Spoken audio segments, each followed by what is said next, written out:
Yeah. Yeah. You sound like you're on. Well, good morning. Good morning, guys. We're so glad that you have decided to come join us this morning. Keaton and I, we have a couple songs to worship so that we can worship to this morning. Is that okay with you guys? All right, let's go with you. Thank you, sir. All right. Maybe you know them, maybe you don't. You probably do. If you know them, sing along with us.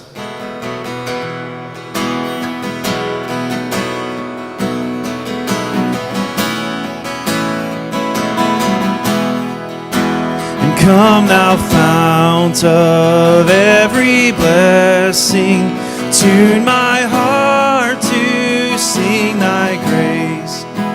Streams of mercy never ceasing, call for songs of loudest praise. And teach me some melodious sonnet sung by flaming tongues above. He's the mountain fixed upon it, mount of thy redeeming.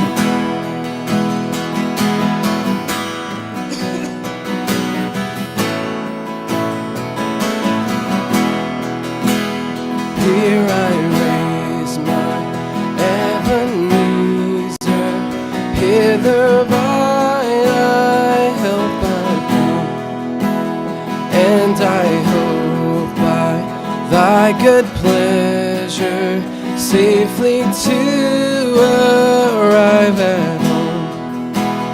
Jesus sought me when a stranger, wandering from the fold of God, he to rescue me from danger, interposed his precious blood.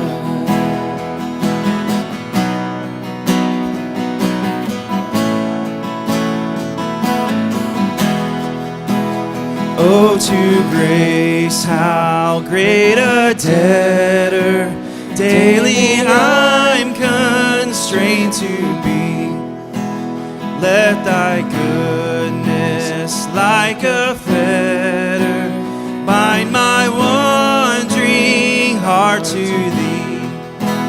And Jesus sought me when a stranger, wandering from the fold of God, he to rescue me from danger, interpose his precious blood.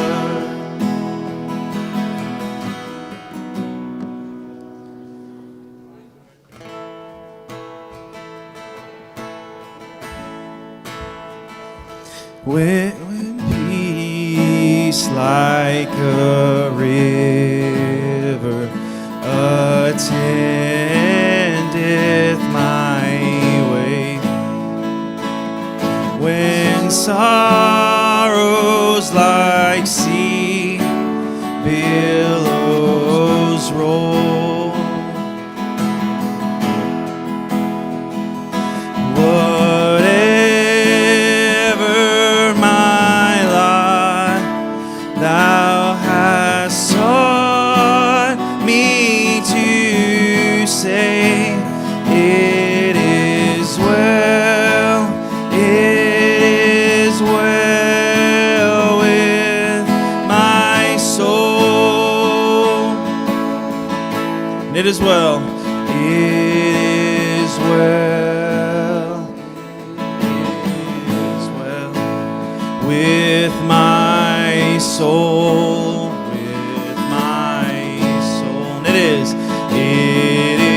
well, it is well with my soul.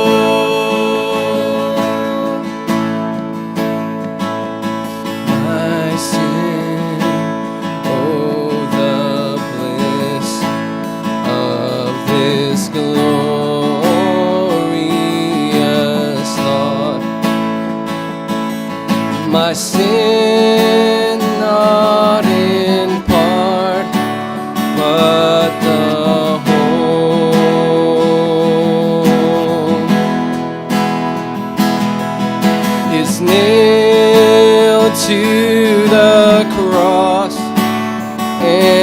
I bear it no more. Praise the Lord, praise the Lord, oh my soul. It is well with my soul. It is well, it is well with my soul.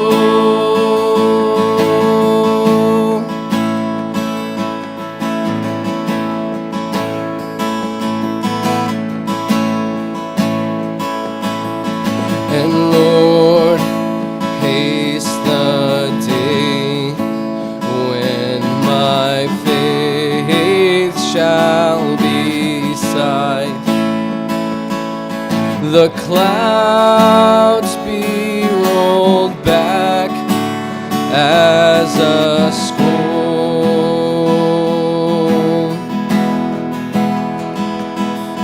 The trump shall resound, and the Lord shall descend. Even so, it is well with my soul. It is well with my soul. With my soul. It is well, it is well with my soul. Let's have a word of prayer. God, we love you. Thank you for all that you have done. You are great and mighty and wonderful and glorious. And God, thank you that it is you that we can serve. Thank you that it is you that loves us so much. Thank you that it is you that made a way for us to have a relationship with you, to know you, to love you, and all these things. God, we have been blessed in so many ways we cannot even fathom to count them all. So God, thank you for everything. God, we love you. We ask this morning that you would speak to us. God, help us focus on you this morning. Help us focus on listening to what you have to say. God, we love you so much, and we ask that in Jesus' name. Amen. Good morning. I'm David. This is my brother Daniel. And we have never done this before. We have never spoken together before. And so, let's see. Come here. Come on down. So some of you have noticed for like a long time. Maybe a few people have changed their diapers in this room. We were in the nursery, and it's a different building that was over there. We were in the previous one, went through youth group here. But the real question is, this is Dr. Eaton. Can everybody say hi, Dr. Eaton? Hi, Dr. Eaton. And I'm David. I'm not Dr. Eaton. So some of you might have noticed for a long time, but some of you probably haven't met us before. Let's see, if you know us, right? Do we know? Yeah, hey Bruce, how you doing? Okay, let's see. How about, this table? I don't know if I recognize you. Brand new, great. Which brother is the younger brother and which brother is the older brother?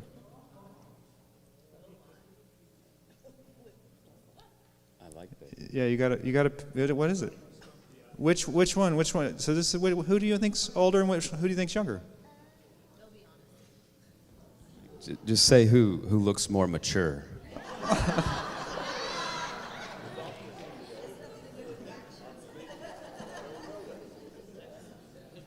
Who has more facial hair?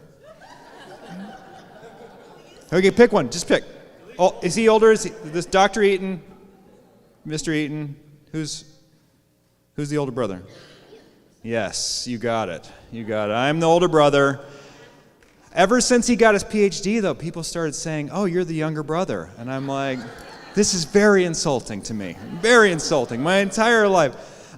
So we get to speak. We prepared for this extensively, right? For years. Years. And it's going to be a lot of fun. So today we're going to talk about doubt. Tomorrow we're going to talk about the historical case of the resurrection during church service. It's going to be fabulous. Tomorrow night, I think we're going to be over there. And we're going to be talking about the meaning of life in Ecclesiastes and why naturalism or atheism might be falling quite short. And then on Monday night, our very own PhD is going to talk about miracles. So I'm going to come and just check that out. So I won't be a part of that. I'm excited to learn from it. And we decided that about 30 seconds ago, maybe 2 minutes ago, that we'd introduce each other. So does that work? Do you want me to go first? Yeah, please. Is that safer? Yeah. For you? Okay, so this is Daniel. How old are you? I'm 37. Okay, he's 37. He always just makes me think of a 25-year-old. He's just like a perpetual, but he's not. He's 37 years old, lives in Austin, has a wife named Ashley. Ashley might be here tomorrow with Thomas and Marin. Yeah, she'll be here tomorrow. So a couple little kids, so Thomas and then Marin, and he is a professor at Regents, which is the largest classical Christian high school in the country, and teaches moral philosophy and ethics there, and rhetoric, and got his PhD. He got his PhD from the University of Texas at Austin in epistemology. So that's the theory of how you understand and know things. So it's a branch of philosophy, which is what's going to be so fun about talking about doubt and faith this morning. So great guy, and plays bass guitar. Actually played solo bass in my wedding as my wife walked down the aisle. Solo bass. When's the last time you've heard solo bass? Actually played with the Hans kid in a band. Okay, so that's Daniel. Great, and then I have the privilege to introduce my brother David. I was kind of hoping he'd be mean to me, because then I could say a bunch of mean things about him, but he was sort of very nice, so I'm really hamstrung here. I'll say this, David's an incredible human being, and he's always able to see what's valuable, and then he just goes and gets it. And he sees, like a lot of life has an engineering problem, and it's no surprise that in undergrad, he was an engineering major. So he sees problems in the world, and then he comes up with super efficient ways to fix them, and then he fixes them. And it's all very simple. This is sort of difficult for me as somebody who's like very steeped in the humanities and has trouble getting anything done sometimes. And so I feel like I've always lived in David's shadow. Like you said, in high school and early in college, I was just playing a lot of guitar with Nathan Hahn. And David was designing a cost-effective prosthetic leg, which he went over and taught hospitals how to make and fit onto. And I was like, what am I supposed to do here? I'm just the worst son. And then when I went to this job I got at this prestigious school in Austin, I thought, I've made it. Like, this is my time. Like, I'm there. And I was meeting with the head of the school, and I said to him, I've got this brother, and I thought, I'm going to call in a favor for my brother and sort of help David out, maybe get access coming to this school. So I was talking to the head of school. I said, hey, my brother, David Eaton. He goes, wait, you know David Eaton? And I was like, he's like, I'm the biggest. How do you know David Eaton? Wow, you're his brother. Wow, you're David Eaton's brother. I was like, this is just my life. So anyway, David is an incredibly dynamic speaker. I'm so excited that you guys get to hear him and be engaged by him. And then I'm also happy to be speaking with you guys this morning too. So, David, let's hear it. Let's do it. Let's do it. Game on. Thank you, Daniel. Should we hug in front of everybody? Aww. And our parents go to church here forever. So if you know Billy and Brenda Eaton, they're here. I got Aunt Benny, Uncle Mark's here. Where's my daughter? Where's Shiloh? Everyone say hi, Shiloh.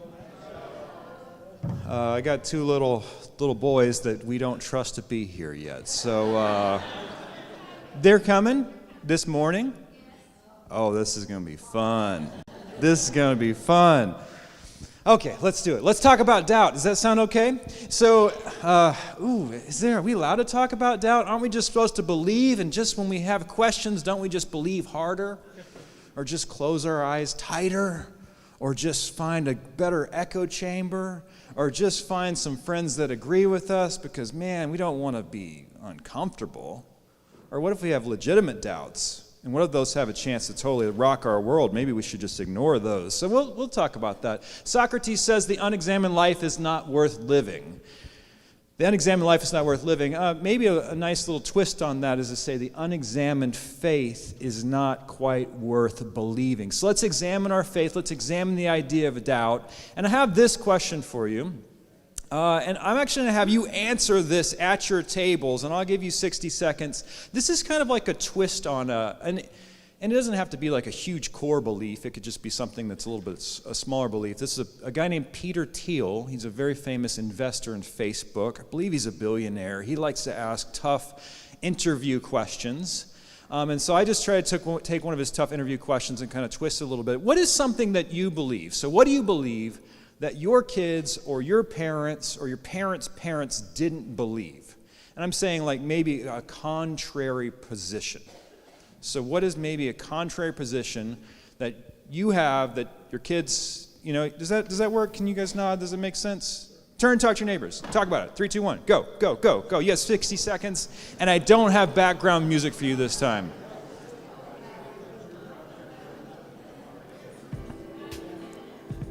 Oh, I do have background music. How lucky.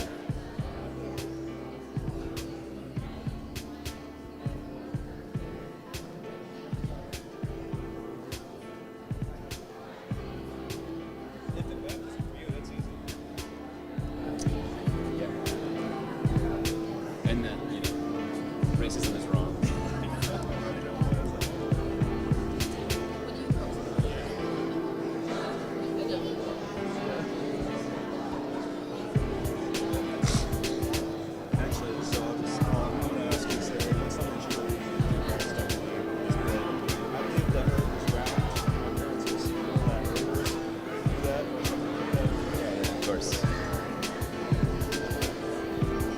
You're doing such a good job.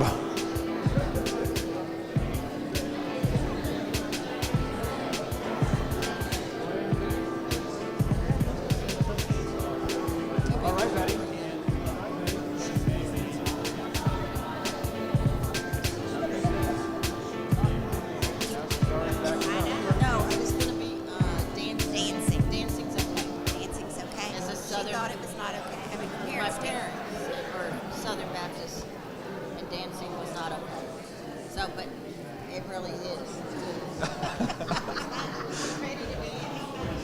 Okay, you did it. You did it. So I was asking that table in the back that my mom's at. I didn't hear exactly I haven't gotten around to what Brenda Eaton has to say. But her friend said that dancing was something that she disagreed with her parents, that dancing is a good thing, and her parents thought dancing was a bad thing. Hey, so Daniel, are there any core beliefs that you have that are different than your parents? Well, I think the earth is round. Yeah. They have been closet flat earthers for a Yeah. long time, haven't they? Yeah. That's just one small thing, though. Yeah. Thank you. Excellent. Okay, thanks for doing the discussion. Let me tell you a story. And we happen to have some previous bailiffs in the room. Any bailiffs in the room? Oh, two of them? Oh, there's still both of you guys. How about that? That's pretty amazing. How many court cases have you seen transpire? Thousands. Have you ever had to use force to get somebody in or out of court? He did? Oh, what happened? Tell the story, Wolf. Oh, confidential. What happens in court stays in court. Okay. So I've been on jury duty a couple times. Pretty exciting, or twice. Pretty exciting stuff. And I think that when you're on jury duty, raise your hand if you've been on a jury before. do you always have all the information when you're on jury duty? No, you don't. You just kind of feel like some huge gaping holes of like, it's been nice to be there, or nice to see it, or maybe not nice to see it, but nice to have more information, or like, this lawyer might be really lazy, or you can definitely tell that they paid more for this lawyer who's like amazing and has the rhetoric skills that can do all these different things, and then you're seeing these evidences and they're like, what's enough? And so I think as we think about what do we believe, what do we think, I think it's good to enter the courtroom of life. So as you're in the courtroom of life, the story that I was a part of was that there was this young lady from a trailer park. Her mom just arrived home. Okay, so mom, infant, like 1 day old, 2 day old baby, and then like probably a 4-year-old daughter. She gets home to a trailer park, probably looked a lot nicer than this, but maybe not that much nice, out in eastern Colorado. And as she's taking care of this very small child, the 4-year-old goes outside to play, and then disappears. And it's like, what's going on? This little girl has disappeared. They called search and rescue. They're trying to figure out where is this young lady. It happens to be there's some horses in the field next to it. When it gets down to late at night, they go over there and they find this little girl. She got kicked by a horse, and she was laying face down in a field for a few hours. They take her in the hospital. They do reconstructive surgery because her back of her head's kind of kicked in, and she recovers fantastically. So it's great news.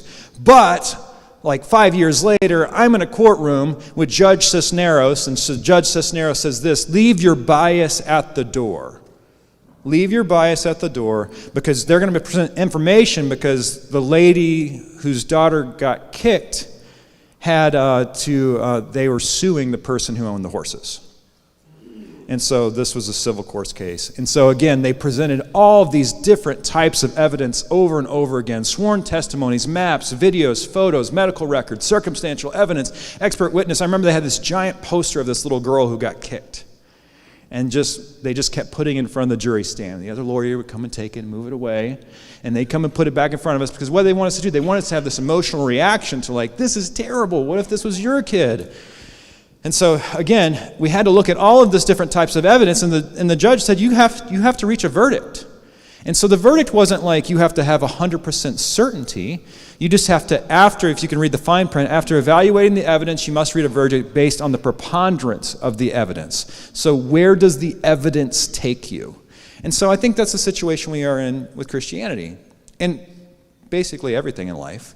When you ate the bacon today, you had to say, will this be crispy and delicious, or will this make me sick? You know what I'm saying? Like, I'm going to take, and so you just take the risk, right? You eat the bacon. And so when you sit in a chair, you say, this looks like something that's held me up before. I think I'll give it a shot. When you get in an airplane, a giant aluminum cylinder, and you're 20,000 feet above the air, you just say, I think okay. Let's do this. Let's sit in a chair in the sky. I think this will work out. Okay, so as we're talking about this idea of faith and doubt and reason and how we ascertain it, I'm going to talk about truth for a bit, and I'm going to hand this off to Daniel for a little bit. So what is truth, and can you handle the truth? Santiago wasn't to be touched. And why did he have to be transferred?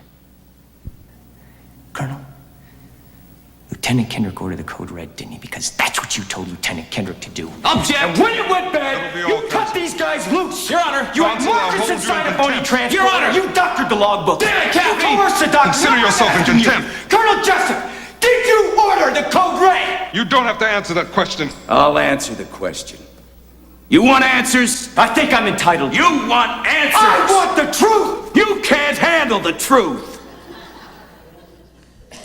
That happens like every day, right? As you're a bailiff, like someone has to like take a video of someone screaming. Oh, it doesn't happen. Look at that grandfather right there with his granddaughter. Isn't he just living his best life? So good. So good. Can you handle the truth? Can I handle the truth? Can anyone handle the truth? What is the truth? Why did Jesus come in the world? Why did he come in the world? To testify to the truth. Well, at least we have video evidence of Jesus saying that, right? First time I've ever had someone answer that immediately. Way to go, Billy. Way to go. Way to go. Way to go. So Jesus came to the world for many reasons, but at least in John 18, he says, I have come for this reason, to testify to the truth. And so here you have someone who is like born to Mary under Roman oppression and the Jewish industrial complex. And then as he is saying, there's the kingdom of God. And people are like looking like, I see the kingdom of Rome. I see the kingdom of Israel. What are you talking about, the kingdom of God? And they kill him. And in his process, he says, I have come to testify to the truth. So the truth must be pretty important if Jesus says he's coming to testify the truth. Also, the truth's pretty important too. Try to play some Journey for you. Is that okay? Truth is not the feelies. Truth is more than a feeling. You'll hear the phrase, my truth, your truth. Look, Mom, my truth is that dancing is good. Your truth is that dancing is wrong. No, truth is not something that someone just owns because it's some kind of opinion they have. Unless you have, let's look at the world's biggest pastor here. So let your intuition be your guide. So there is a thought that truth is not something that is externally verifiable. It's just something that isn't, oh, there they are. There they are. Look at this. Look at these look at these dreams over here. And a lovely wife. Hey, you want to come hang with me? All right. Hey, come here.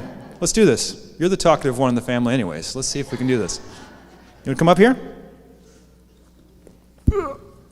All right. What's your name? What's your name? Vale. This is Vale. So Vale, this is some of the things that I do so that you can eat food. Yeah. So truth is not just a feeling, okay? Unless you're William Hung. I'm currently studying at UC Berkeley right now. But it's kind of odd, like why I chose to even audition in the first place, because my major is civil engineering, which is totally not related to music. But I really like music. I want to make music my living. Talk to me, tell me your name. You blow me off like it's all the same. You lit it fuse and I'm taking away like a bomb. Yeah, baby. Talk to me, tell me your sign. You switching sides like a Gemini. You playing games and now you're hitting my heart like a drum. Yeah, baby. She bangs, she bangs. Oh, baby, when she moves, she moves. I go crazy cause she looks like a flower, but she stings like a bee. Like every girl in history. She bangs, she bangs. I'm wasted by the way Thank she... you.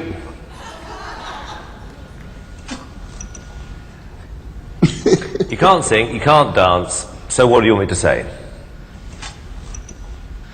I already gave my best, and I have no regrets at all. Good for you. That's good. Now that's good. excellent, That's William. good. That's the best attitude yet. You know, I have no professional training of singing and dancing, so. Well, there's the surprise of the century. William, you're the best. You're the best. All right. Thank you so much. Thank you. Thank Have you, a great William. day. Okay, Thank you, William. Thank you. Okay. So just because he believes he's a great singer, does that make him a great singer? Does that mean that he can get an album deal? I mean, he probably could get an album deal. I mean, why wouldn't he get 4 different album deals? I mean, like this one. So after this came out, he got an album. So this is William Hung, Inspiration. This one is William Hung, We Are the Champions. This is Miracle, Happy Summer. And then he also came out with a Christmas album, Hung for the Holidays. So now, this is just being mean to him, right? Because, again, he can't sing. And, of course, that was kind of one of the goals of it. So here, as we're talking about truth, this is what John Adams says. He says, facts are stubborn things, and whatever may be our wishes, our inclinations, or the dictates of our passions, they cannot alter the states of facts and evidence. But here's the deal. Truth has to correspond, or truth does correspond to reality. And this image totally corresponds to two-dimensional reality. Can't really take it to your 3D printer and make it work, can you? And as humans, we're explanation generators. We want to know how things work. We want to know how things fit together. We want to have context. And when it comes to truth, it gets pretty important as the stakes rise up. Okay, so this is clearly a picture of surgery. And this is the quote: "The more important the question, the more devastating a false answer." The more important the question, the more devastating a false answer. So what happens after I die? It's a pretty important question. What's the meaning of life? Pretty important question. Did my surgeon, pass the bar? Pretty important question. Should I take the red pill or the blue pill? Pretty important question. Also, important questions, this is another way of saying it, important questions deserve correct answers, and they deserve our effort to be put into it. As a professor that Daniel studied under and actually inspired him to get his degree in philosophy, Dr. J.P. Moreland often says, one of the goals of the Christian is to believe as many true thoughts as possible and to deny as many lies as possible. So the big question, or maybe you could say this in Romans, are we to be transformed by the removal or the renewal of our minds? I don't know. What do you think, Doctor? Do you think we should be transformed by the removal or the renewal of our minds? How do faith and reason work together? I'm going to stick with Paul on that one and say it's through the renewal of our minds. Oh, good. Here you go. You want this too? Would that be helpful? Yeah, I think so. This is a lot. This is 2 more things than I normally hold when I'm teaching. I'm a philosopher. I'm trained in philosophy. You might wonder what that is. One of the best definitions I've ever heard is it's thinking hard about something. And so we're going to do some of that. So hang on. We're going to think hard about what faith is and about what reason is, and we're going to see what the relationship between them is. And we're going to start off watching this video clip of an interview that Tim Keller did to get our brains, our juices flowing. So check this out. Now, the book's called The Reason for God, as we've heard. But isn't that, frankly, a contradiction? How can you possibly say that religious belief is somehow about empirical science, when in fact, most of us understand religious belief to be about faith? Mm-hmm. So how can you call it the reason for God? I think most people would say that empirical science is under the larger heading of reason. And my whole point in the book is to say that it's very reasonable to believe, and let me put it negatively.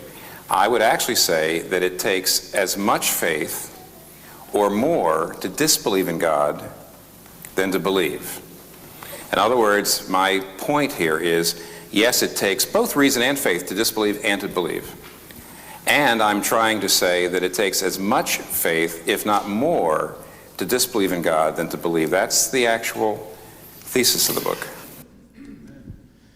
Yeah, we got an amen from that. And I think what he's saying sounds right, but it's going to be one piece of a puzzle that I want us to work on together. So the first piece of the puzzle is that Tim Keller says, this is my sort of reconstruction of what he's saying, that it takes more faith to believe in atheism than it does to be a Christian. And it's pretty clear. I mean, he's written this book about why you should be a Christian, so it shows that that is something that counts in favor of Christianity over atheism.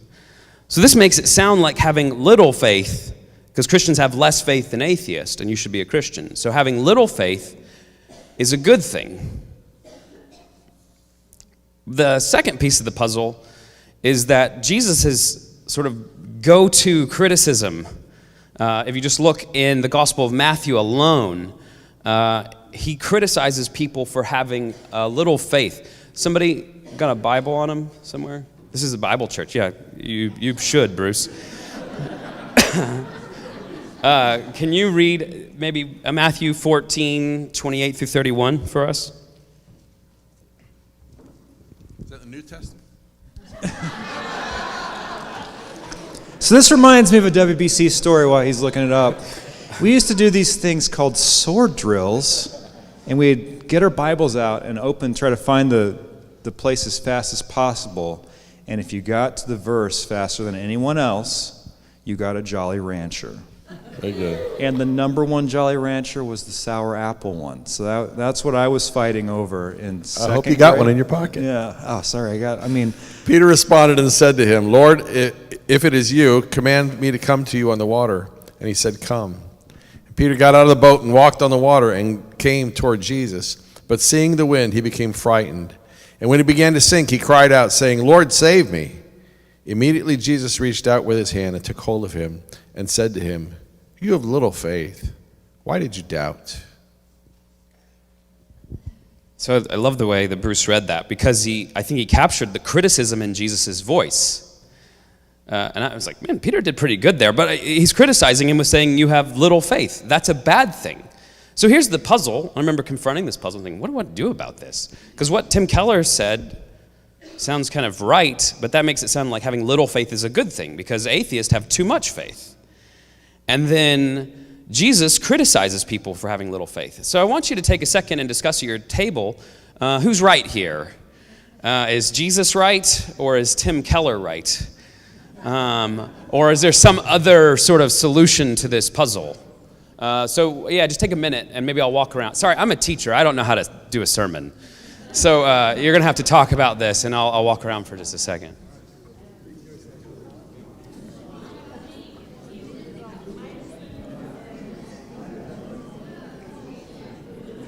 Have you read the book, I Don't Have Enough Faith to Be an Atheist? Yeah, but I was going to mention that. Frank Turek wrote that book. Yeah.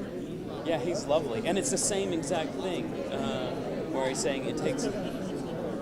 Yeah, so, but then how does that connect with Jesus criticizing somebody for not having enough faith?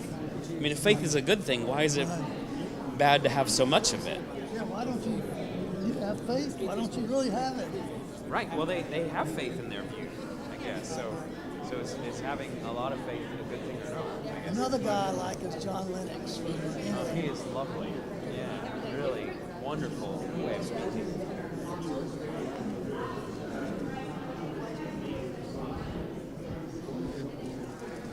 Okay, great. I'll stop you before you can make any real progress on this question.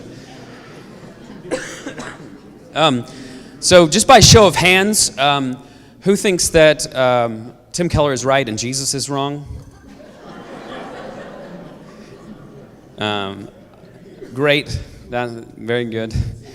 Who thinks that Jesus is right and Tim Keller is wrong? We got a few. That seems like we've exhausted the logical possibilities there. So those of you who haven't raised your hand yet, is there some alternative we're missing here? Somebody? Yeah. Okay. I see.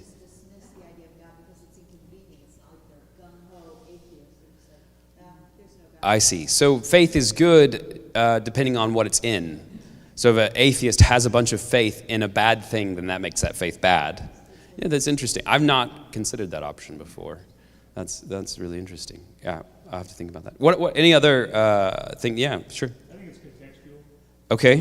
Tim Keller's point is to be an atheist, to see the world with an atheistic worldview, to have more faith in the impossible.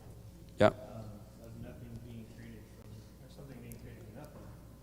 As a Christian, we have more evidence based on prophecy and, historicity. Sure.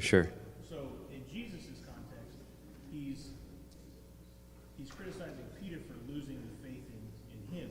Yeah. He's the Savior. So this is similar. Yeah, but The atheist has more faith in, they don't have the facts. so you think they're both right? Okay.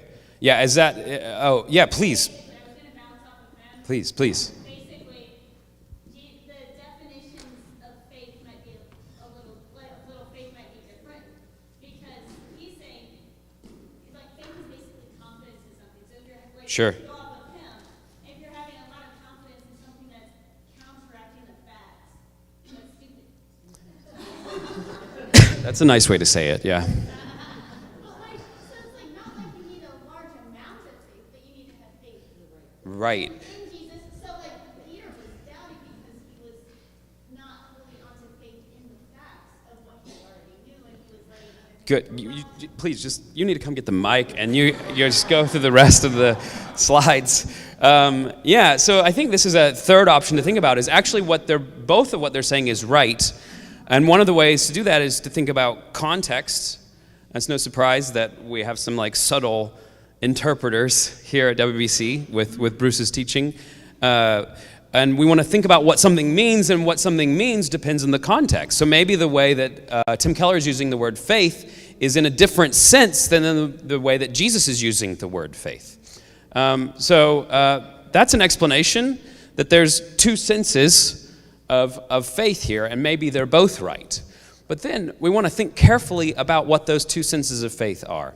So first, I like to talk about gambling whenever I teach at churches, because it makes everyone uncomfortable. And of course, none of you know what a roulette table is, so let me explain it to you. It's this thing where there's pockets, and you spin it, and then you put a little white ball, and then it will land in one of those pockets. So let's consider a specially constructed roulette table that has 100 total slots, and 99 of those are red, and one of those is black. Now, I think we can use this thing to talk about Keller's sense of faith. So hear him say this claim again, just with respect to the roulette table. He'll say, it takes more faith to believe that the ball will land black than to believe that it will land red. Doesn't that sound right? Because there's 99 spots that are red and one that's black. So boy, you've got to just stretch yourself to believe it's going to land black. And then on this sense, faith increases as evidence decreases, and as one's evidence increases, faith decreases. Keller is just saying there is more evidence for Christianity than there is for atheism. That's the thesis of his book. But let's think about what Jesus is saying. And is he talking about evidence? So how does this picture make you feel? Like my father just recently, of course they put you under for your surgery, right, Dad? There was a movie that came out a little while ago. You shouldn't tell this sort of story to anybody who's about to go under surgery, sorry. But it illustrates a point, which is we don't really know how anesthesia works. But we know it works pretty well because, people tend to go through it. But there's this moment when they're coming at you with a mask, or they're saying, like, count backwards from 10 or whatever. And you go, maybe it works like this. Maybe I experience everything that happens during the surgery. And then there's just some sort of agent in the anesthesia that wipes out my memory so I can't go through it. And you're like, ugh, I'm really terrified now. What am I supposed to do about this? Of course, we have no evidence that that's the case. And if you've never been under anesthesia before, if it's a new thing, if it's a jarring thing like that, then it can make you really scared. I remember my wife got her wisdom teeth removed when she was a lot older than most people are when they get their wisdom. She was well into her 20s, maybe 25 or something. She got really scared when she had her wisdom teeth removed. And I think this sort of experience, even though you totally know that this stuff works, you have all the evidence that it works, there's no evidence that it doesn't work. Even in the midst of that, you can get really scared, and sometimes that's maybe enough to keep people from doing something, right? Maybe that's enough. These things never work, but you tell somebody when you're on the plane, you're more likely to die in a car crash on the way to the airport. Like, shut up. I'm trying to keep the wings on the plane right now by gripping my handholds as hard as possible. And so sometimes, like, knowing the stats about plane crashes just does nothing to change your emotional state. And the emotional state can be the kind of thing that can get you to stop flying on an airplane. And then we had this story that Bruce read, right, of Peter, right? And think there's a similarity here, as Peter has seen Jesus do some wild stuff.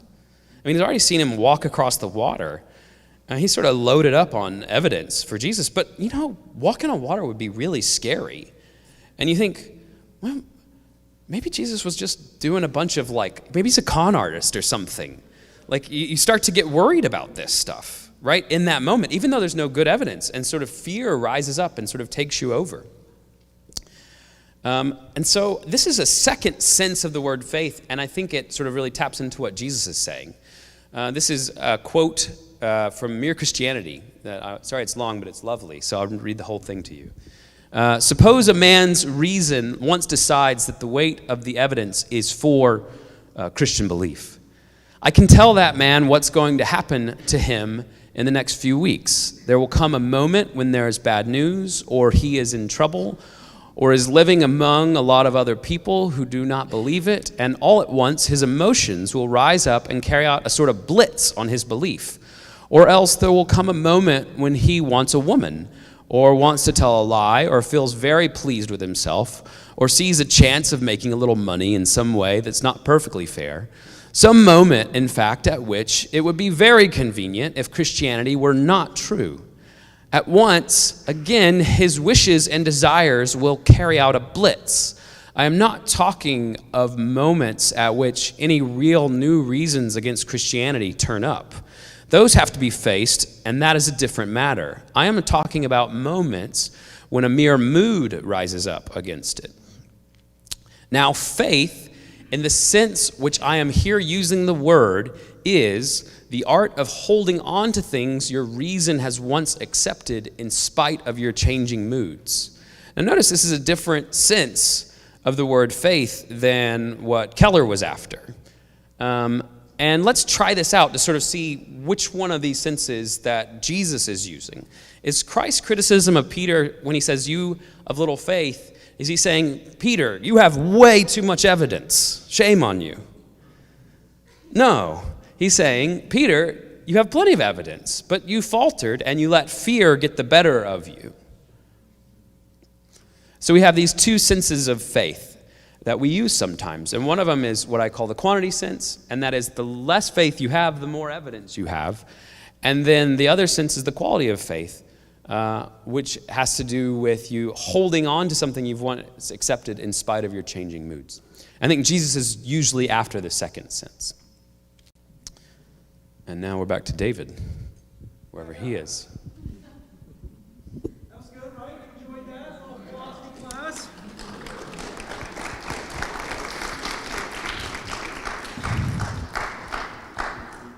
I just love coming back to memory lane. Here's another memory lane thing. So actually, everyone stand up real quick. Stand up. I saw what you had for breakfast. Stand up. Stand up, stand up, stand up, stand up. Okay, now sit down, sit down, sit down, sit down. I just wanted you to move. Just get some blood flowing. You had that biscuits and gravy. I know it does. So we used to go around and do this when I was in high school. Knock on people's doors and ask them if they were 100% certain, if they were to die right then, that they would go to heaven. And a good thing, you can just be totally certain about everything in life, right? Completely certain, right? And that's why Jesus says, you better be certain. You better be 1,000% certain. Okay, let's do just a little thought experiment about the idea of certainty and the certainty of uncertainty. To quote Aristotle, he said, we should never expect more precision than a subject matter can allow. There's just certain things, because we are finite, that we're not going to have like 100% mathematical certainty with. Blaise Pascal, this is a tribute to him, he says, seeing too much to deny and too little to be sure, I'm in a state to be pitied. And in essence, what I'm pushing here is that we're limited. There's just certain things that we can't know completely. Like, how many stars are there? Many, right? A lot. I mean, how many hairs are on your head? Most of us only one. Yeah. Some can be more certain than others on that one, as it's kind of narrowing it down. And I think this is like really helpful to all of us. It's really helpful to have empathy with someone who doesn't believe with what you believe. It's empathetic for us to understand when someone else says, why don't you believe what I believe? But to realize that there's certain limitations that we might have. Like, we might have made moral decisions, and if we're to admit that that moral decision or that decision was wrong, it's embarrassing. And so we'd rather cling to our belief instead of our pride's in the way of that. Spatially just means there's certain limitations. Like, normally I wouldn't know what Lindsay's doing right now. if I were to be speaking, because she might be at home or she might be out. So I can have a pretty good understanding of what she's doing. But Daniel has no idea where Ashley is right now. So because he's spatially limited. He just doesn't, he's not all places at once. Temporally, I really believe Abraham Lincoln existed. I really do. Am I 100% certain? I mean, I've seen his hat in Washington, D.C., but how do I really know that Abraham Lincoln was real? Intellectually, there's just different levels of intellectual. Emotionally, and I have these getting bigger and bigger here because the bottom two are pretty strong. Communally, even what Lewis was saying there. I just want you to know, if you're a part of this church, it's really convenient to believe in God. And it's really convenient to believe in certain theological things. And we are drawn to communities that believe like we do. It's really, and that's why everyone's like, I want to create a new social media where it's just free thought everywhere and people can hear all kind of different perspectives. That's not what we want. As humans, we want identity reinforcement. We like to be told, you're okay. Your thoughts are right. And the less that we have to borrow sugar from our neighbors and less that we have to know the people next to us, that's easier to do. And so these are limitations that I'm kind of agnostic about them. They just exist. And to say that they don't exist is not helpful. And that's why Judge Cisneros says leave your bias at the door. Because you can show up and say, I'm from a certain type of community. I love horses. So this is always going to, or this, this person is living in this zip code, or all these different things that come to it, and you can bring all of those. This is attributed to Madeleine L'Engle. She says, just because we don't understand doesn't mean that the explanation doesn't exist. Just because we don't understand doesn't mean the explanation doesn't exist. And so this is the idea of being faithful to faith. And what do I mean by being faithful to faith? I brought in Gemma's baseball-playing boyfriend for questioning for murder, but I know he didn't do it. But how do you know? Why? Because the killer's Judge Hasty. Well, feeling isn't knowing. When you know something, you can argue fact, not merely make insupportable claims in a passionate tone. You said that in a passionate tone, without facts. You see, when it comes down to it, it's all about what you feel. So when it comes down to it, it's all what you feel. Do you know that Jesus is God because you had a feeling experience? Because he says so? But you just read that in a book. So how do we know? How do we know? Well, and we'll be talking about this tomorrow some as well. But I'll just say, I had a friend, or Lindsay and I had a friend named Kyle, and he said, this is kind of a strange example, but he's like, I know that God exists when I feel that he exists. And then sometimes I don't feel that he exists, and so I don't know if God exists. And that's why I tell this to the youth group that I'm a part of back in Colorado Springs. I'm like, just be very wary of caffeine before church. Because caffeine will make you feel certain things. And that's great. But you'll feel, just because you feel, I would go to church at Chipotle if it was all about feelings. Because I feel so satisfied. And that's why you all feel so satisfied. You had this breakfast this morning, right? So, does the Holy Spirit tingle? In what ways does the Holy Spirit tingle? Again, I'm not trying to count this out. I'm just saying we have to add in multiple things with this. So here's another Lewis quote. He says, don't bother too much about your feelings. When they're humble, loving, brave, give thanks for them. When they are conceited, selfish, cowardly, ask to have them altered. In neither case are they you, but only a thing that happens to you. What matters is your intentions and your behaviors.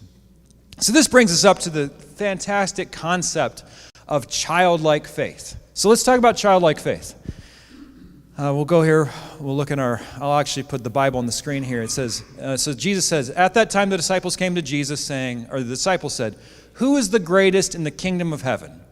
And calling to him a child, he put him in the midst of them and said, truly I say to you, unless you turn and become like children, you will never enter the kingdom of heaven. So there it is. We're supposed to have childlike faith, right? You see the phrase up there, right? No, wait.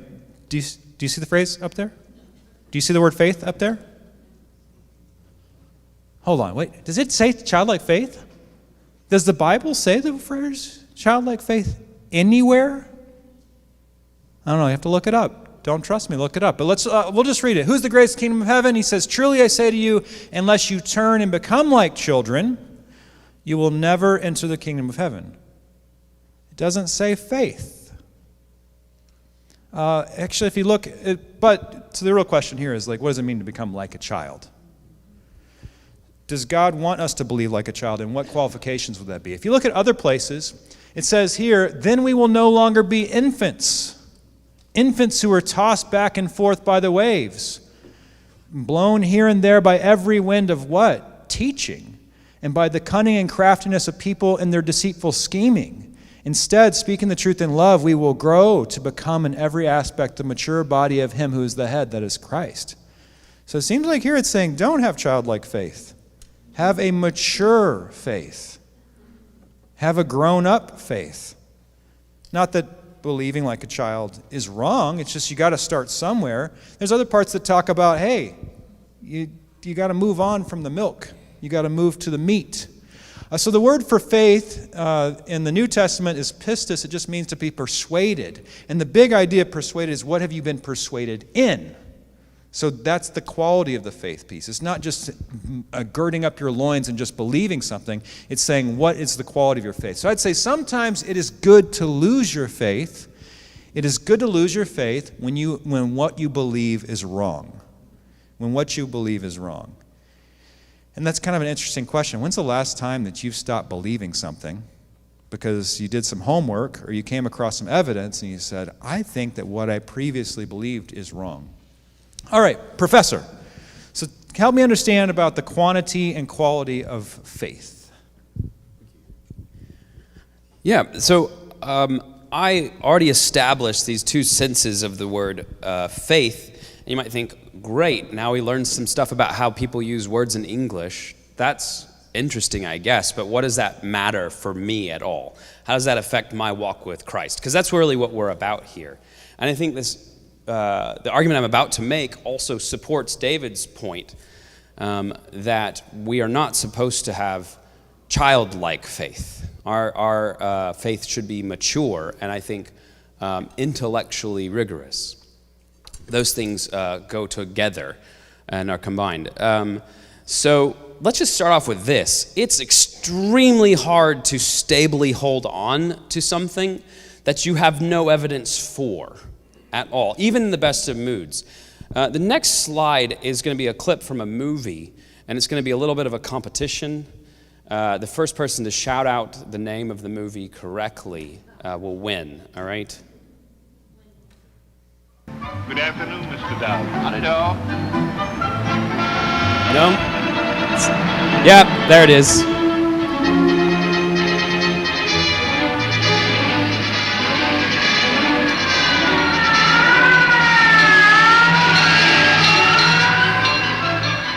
We must be more careful. So who was it that shouted out Harvey? Justin, great. I didn't mention this, but after the talk this morning, you can go see my dad for a cash prize. So Justin, would you just sort of roughly say who Harvey is? He's an invisible 6-foot-tall rabbit. That's wrong. He's 9 feet tall, but pretty close. You see him, he was like looking up. It's a lovely movie if you've not seen it. But let's all do a Harvey experiment really quick. I mean, we don't have any evidence right now that there is a 9-foot-tall bunny rabbit standing next to me. And I want you to, this is a little weird, but give it a go. I want you to try and believe it. Right? And just, I don't know, do what you do when you try hard. Like, I kind of tense my stomach a little bit. And I'm just powerless to sort of bring about the belief in this 9-foot-tall, invisible bunny rabbit. But then there's things like, for instance, there's a fern right here, and you can believe that, no problem, because you can see it, and that's just some evidence that there is a fern. And so there's the thing, in order to believe stuff in the first place, you have to have some evidence for it. But I think we can say a bit more. Oh, hold on. Yeah. So there's literally, the movie is about, what's the movie about? The movie's called Harvey, and it's about an invisible rabbit. Well, no, it's about how if you're kind enough, then and you're Jimmy Stewart, then you can get away with anything. It's really an incredible tour de force. Sorry, this has nothing to do with the talk, but let me just tell you for a moment, if you've never seen Harvey, you should go watch it later today. Just a lovely sort of portrayal of like being kind, how that can transform people, even when there's like injustice or, is he crazy? I don't know. So anyway, it's a weird movie, but it's lovely. But that was just for the purpose of thinking about, it's hard to believe things when you have no evidence for it. So furthermore, it's hard to believe them stably in spite of changing moods when you have no evidence. So you need some evidence. But I think we can say a bit more, which is the lower the quantity of one's faith, the higher the quality. Let me say this in a different way. The more evidence that one has to believe something, the more stable the faith will be. I mean, have you ever, surely we all have, struggled where we know that we're supposed to trust King Jesus, and then that mood comes along, that temptation comes along, and you just fall to pieces. And it's not that you want that to happen, but you sort of find yourself like, boy, I wish I knew what to do so that I would be strong, I would be faithful in those trying situations. Well, I think there's a lot of important answers to that question, but I think one of those questions, one of the answers to that question, is that you could get more evidence for your belief. And I'm going to try and argue for this using a thought experiment. Before we had children, we went on a vacation, me and Ashley, to Yosemite National Park. Who's been to Yosemite? I mean, I think it's without a question, the most staggeringly beautiful place on planet Earth, because the glacier just went through and just cut everything off at a 90-degree angle. And we went on this hike. She planned it to where we showed up where the waterfalls were just going off. And it was beautiful. And we took a hike to the top of Yosemite Falls, and it was like 7 miles, but it was just straight stairs the whole way up. And we got to the top, and there were some crazy people up there. Let me tell you why they were crazy. They had set up a slack line. Slack line is like sort of like a tightrope, and it went across the mouth of the falls, and then you had like just a sheer 2,000-foot drop straight down. And just even hearing the water falling at that sort of point, like, is just terrifying. Because you just think, if I fall, I die. And my wife was pointing out to me, people fall, Daniel, and they die. Don't go too close to the edge. Sorry, there are some people here who remember Scott Cunningham, maybe. And I remember he would go to the edge of cliffs and would sort of jump off the side and yell like he had fallen really far to just watch his wife melt. So yeah, I mean, you get worried about this sort of thing.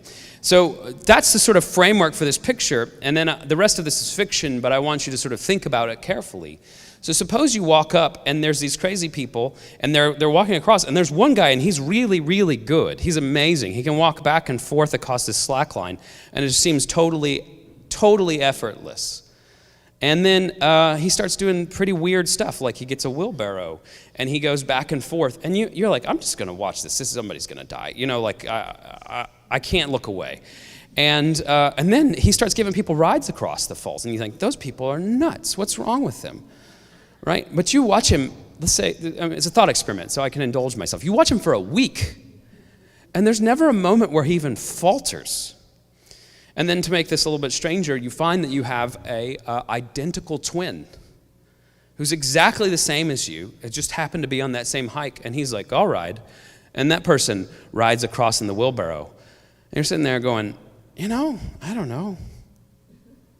I'll give it a shot. It's scary, but I'll give it a shot. And you get in, and can you imagine, just sort of put yourself there. If you're afraid of heights, you'll feel just a small bit of this emotion. Right, and you're sitting in the wheelbarrow, and this guy looks super calm, and he's walking you across. And there's that one step where you go off the edge of the cliff, and then you're sort of out over. So I've got to somebody right here. Yeah, right there. She's like, no. Right? You're feeling the blitz of emotion taking on your belief. You're like, I'm the one. I'm the one he's going to drop. Right? And so there's this thing where, but notice, it helps a little bit. That you've sat and watched this guy for a week and he's never even gotten close to dropping someone. I can make this a little bit more clear by, let's think about another case which is similar, where everything goes exactly the same way, and there's this guy who's got a wheelbarrow and he's carting people across this ravine, but he drops 30% of the people. So I mean, like, he's pretty good. I mean, you got twice as good a chance of staying alive as you do of dying, right? So imagine how you would feel. Like, would you be able to stay in the wheelbarrow more easily for the first guy or for the second guy? Like, very obviously the first one. It would be hard in both cases. But notice the only thing I changed between those two cases was what? The evidence that you had that you were going to get across safely. And that makes it easier to more stably hold on and act according to your beliefs. And so this is just a little argument showing that the more evidence that one has to believe something, the more stable that faith will believe. But that's the whole game, right? That's the whole game. What are we into? What are we in the business of as Christians? Growing in our faith so that we act more like Christ even when it's inconvenient to do so. And here's just one tool that can help you with that. Like thinking carefully and gathering more evidence that supports the truth of our core Christian beliefs. Here's a lovely story that I resonate with in certain ways. Tim Keller wrote this. He says, when I was recovering from thyroid cancer from the surgery, I actually had some time on my hands, something I never had in years and probably never will again unless I have something else like that. And so I read every word of N.T. Wright's The Resurrection of the Son of God, all 800 pages, even the indices, because I didn't have anything else to do. As I was reading it, I realized I was coming to greater certainty. He was gaining more evidence. And that when I closed the book, I said, at a time when it was very important to me to feel this way, I said, he really, really, really did rise from the dead. And I said, well, didn't I believe that before? Well, of course I believed it before. I defended it. I think I certainly would have died for that belief. But actually, there were still doubts in there. And the doubts were taken down by 50% or something. I didn't even know they were there. And it was a wonderful experience. It was both an intellectual and emotional experience. You're facing death. You're not sure you're going to get over the cancer. And the rigorous intellectual process of going through all the alternative explanations for how the Christian church started, except the resurrection, none of them are even tenable. It was quite an experience. What a beautiful statement of how gaining evidence for one of our core Christian beliefs, the resurrection, had this emotionally stabilizing effect that strengthened Tim Keller's faith. And this is a personal mission of mine, is I want to bring stability to their Christian's faith by exposing them to evidence for our core Christian beliefs. Now, look, we've been engaged, we've been thinking hard together about what faith is. And I've worked hard to say this, but if you ask people what faith is, I did a survey of grad students at UT in the philosophy department. These are the answers I got. Actually, the first one is a Mark Twain quote, but he says, faith is believing what you know ain't so. And then faith is belief without any evidence, and then faith is belief without sufficient evidence. But quite the contrary. Faith, at least in the sense that Jesus uses when he criticizes Peter, is improved when you gain more evidence. And this sort of is instructive. Part of our discipline as believers should be growing in our minds and collecting more evidence so that we can be more faithful. And because of that, we're going to do some work tomorrow and over the next few days where we give you a bunch of evidence to help stabilize your faith and help you to go stronger. Yeah. So I've find a little section here, but again, tomorrow morning in church, we're going to be showing you historical evidence of the resurrection of the Son of God. So we're going to show you primary sources, not just, it's one thing, this is what frustrated me, especially part of my journey. People just talked about the evidence instead of showing it. So I'll show it to you. And then you can decide what you want to do from there.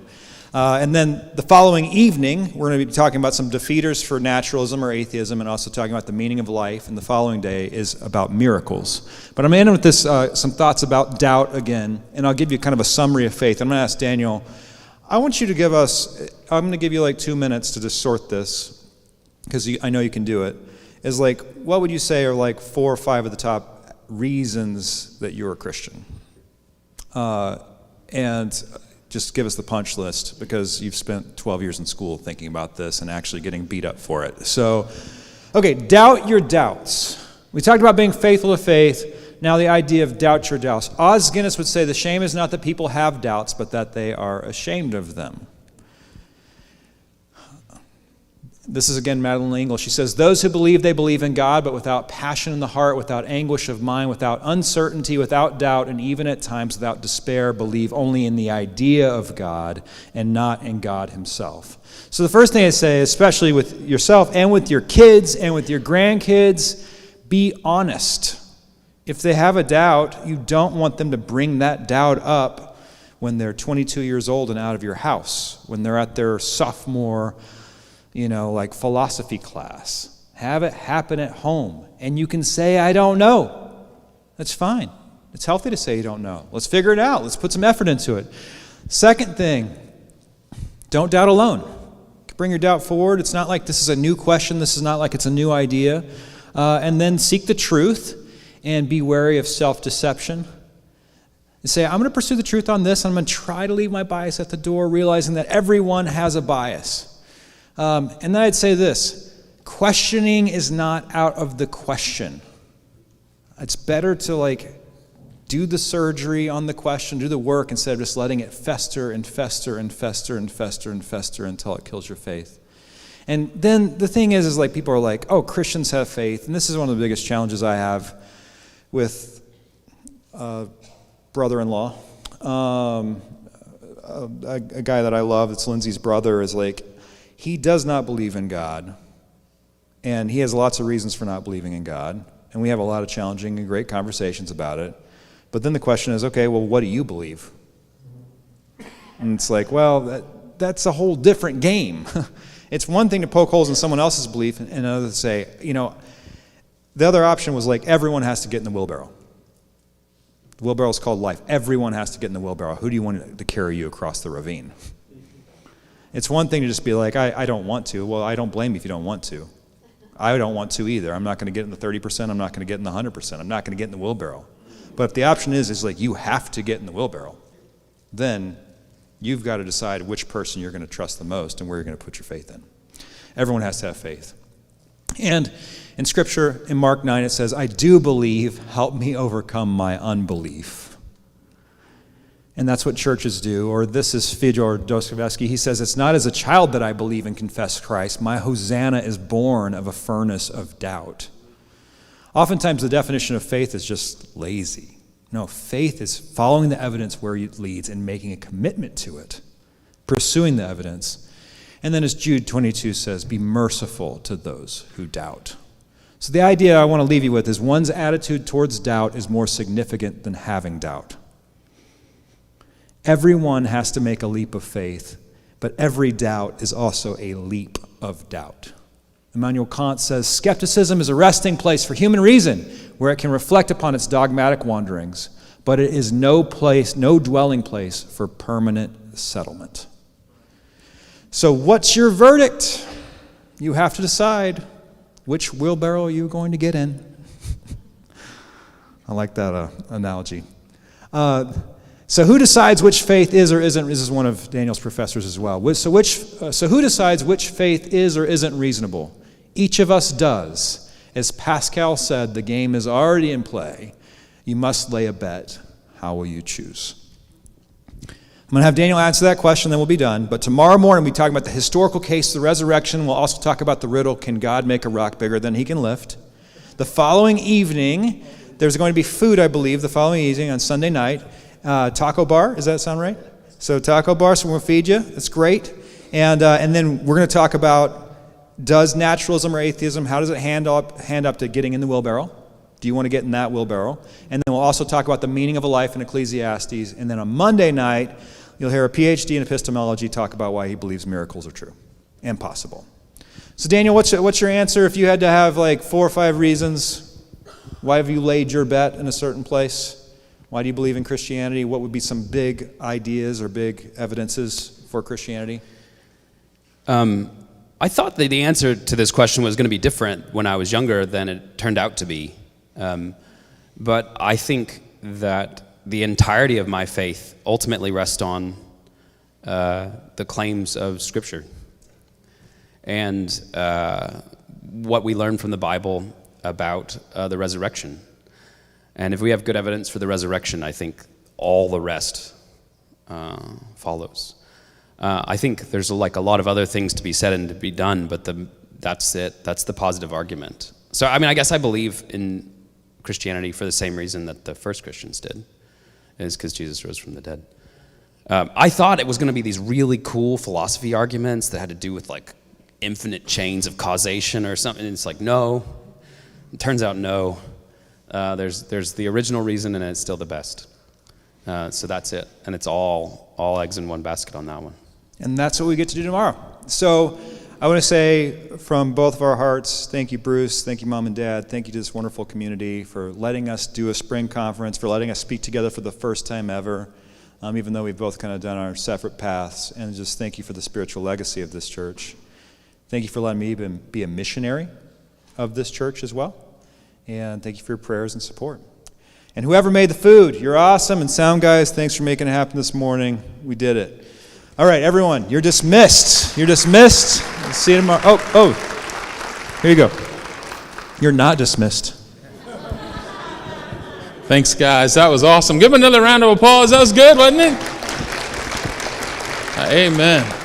Hey, we got a little housekeeping to do, so if you can make sure that the trash is taken off the tables and all the other stuff in the middle of the table can go to the bar over at the kitchen.